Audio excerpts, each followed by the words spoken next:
पानी दूध से ज्यादा सफेद ज्यादा मीठा और बर्फ से ज्यादा ठंडा है, तो वही पिएगा जो रजब में रोजा रखेगा। सुभान अल्लाह। क्या आप भी नियत करते हैं ना कि रोजा जरूर रखेंगे इंशाअल्लाह। अल्लाह का महीना, अल्लाह का महीना, अल्लाह का महीना तुमको आ गया रजब, रहमत कबूलियत का बच्चा गया है अब। अल्लाह का महीना, अल्लाह का महीना। जन्नत में एक मेहनत मानते भी है दूध से सफेद शेत वो मीठी है।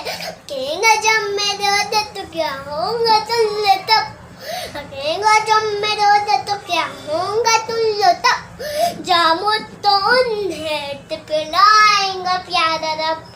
अल्लाह का महीना, अल्लाह का महीना। तल्लु अला हबीब सल्लल्लाहु तआला अलैहि मुहम्मद सल्लल्लाहु तआला अलैहि वसल्लम।